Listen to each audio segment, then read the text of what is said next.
বস্তা ইউরিয়া 1200 টাকা দিয়ে আনতাম, এই বস্তা আনতে হয় এখন 2100 টাকা দিয়ে।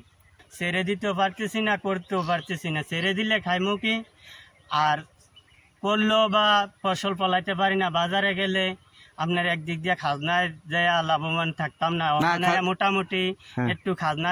আমরা যে আপনার চাষবাস করতেছিলাম, সরকার যদি আমরা দিকে একটু সহযোগিতা দেখতো, বীজ এবং সারের দিকে একটু নিশ্চিত করে দিত, আমরা আরো এই যে 10 ঘন্টা খেতে করছি আরো এরকম 10 ঘন্টা বাড়াইতে পারতাম। সব ইমরান ভাই কেমন আছেন?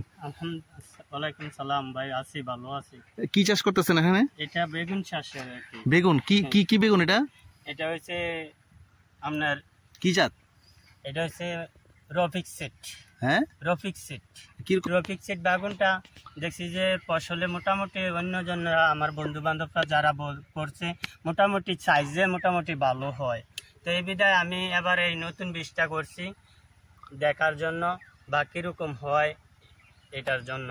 আর তো আপনারা আমি বৃষ্টি ভিজে রোদ্রে পুরে যেটুকু কাজ করি বা করতে আসি, ছেড়ে দিতেও পারতেছি না, করতেও পারতেছি না। ছেড়ে দিলে খাইমু কি, আর করলেও বা ফসল ফলাইতে পারি না। বাজারে গেলে আপনার একদিক দিয়ে খাজনায় যায় লাভবান থাকতাম না, মোটামুটি একটু খাজনায় লাভবানে আছি। খাজনা তো নাই, নিমিশে তো খাজনা বন্ধ করে দিছে, সরকার তো কৃষকদের জন্য খাজনা বন্ধ করে দিছে, তাই না? দ্বিতীয় দিক দিয়া যায় এখন আপনার প্রতি বস্তাতে আপনার 200 টাকা, মাঝখানে থেকে নখনায়া প্রতি বস্তায় 200 টাকা বেশি দেওয়া লাগতেছে। তো আমরা কিসের মধ্যে আপনি প্রতি টিএসপিতে সারের দাম বাড়ায় দিছে। সারের দাম, আচ্ছা আপনার যে জায়গায় আপনার 950 টাকা আপনার আনতাম ড্যাপ টিএসপিটা 950 টাকা আনতাম, এটা 1150 টাকা দিয়ে এরপরে গাড়ি ভাড়া। এরপরে আপনার যেই বস্তা আপনার 1800 টাকা দিয়ে বাংলা টিএসপি আনতাম, এটা বর্তমানে 2400 টাকা। আরে বাবা, 500-600 টাকা করে প্রতি বস্তাতে বেড়ে গেছে। এক বস্তা ইউরিয়া 1200 টাকা দিয়ে আনতাম, এই বস্তা আনতে হয় এখন 2100 টাকা দিয়ে। অনেক দাম 2100 টাকা দিয়ে আনতে হয়। তারপর পাশাপাশি কীটনাশকের কি অবস্থা? কীটনাশকের কি দাম বাড়ছে? কীটনাশক তো আছে, ওনারা তো ধরে তারপরও করতে হয় না, মজবুরি কইরা লাইছি, মজবুরি করতে হইব, মানে এরা যা চায় তাই দিতে হয়। আচ্ছা, তাহলে আপনার মেইন সমস্যা হলো এখন আপনারা মোটামুটি দাম পাচ্ছেন, খাজনাটা কম হতে, কিন্তু সারের দিক দিয়ে যায় আর আমরা পারতেছি না যে করমু কি, ছাইরা দিলে বা কইরা খাইমু কি, বা আপনার এইগুলা কইরো বা কি কইরাম লাভবান।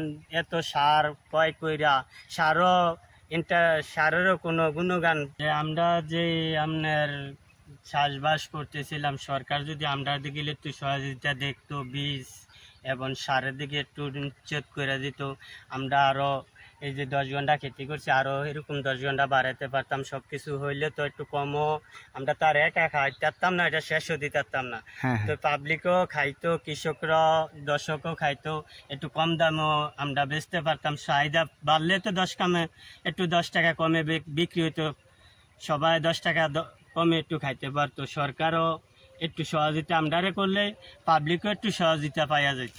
আচ্ছা, চমৎকার কথা বলছেন। আপনি সরকারের কাছে যে সাহায্য সহযোগিতা চাচ্ছেন, সরকার যদি কৃষকদের জন্য কিছু ভর্তুকি বা কিছু বীজ অথবা সার যদি কিছু আরেকটু সাহায্য সহযোগিতা করে সকল একদম প্রত্যন্ত অঞ্চলে যে গ্রামের কৃষকদের প্রতি, এটা তো আমরা পাইতেছি না। আর সরকার কিছু দিলেও মনে করেন যে আমরা পাইতেছি না। যারা কাছে আছে, যেমন সরকার দেয় একটা গভর্নমেন্টের মারফতে, ওনার কাছে থেকে নিয়ে শেষ হয়ে যায়, আমরা কৃষকের কাছে আর আমরা মানে প্রত্যন্ত যে কৃষক তাদের কাছে আর আস্তে আস্তে এটা আসে না, এটা ওনার কাছে থেকে নিয়ে শেষ হয়ে যায়, আমরা আর এটা চেহারা দেখি না।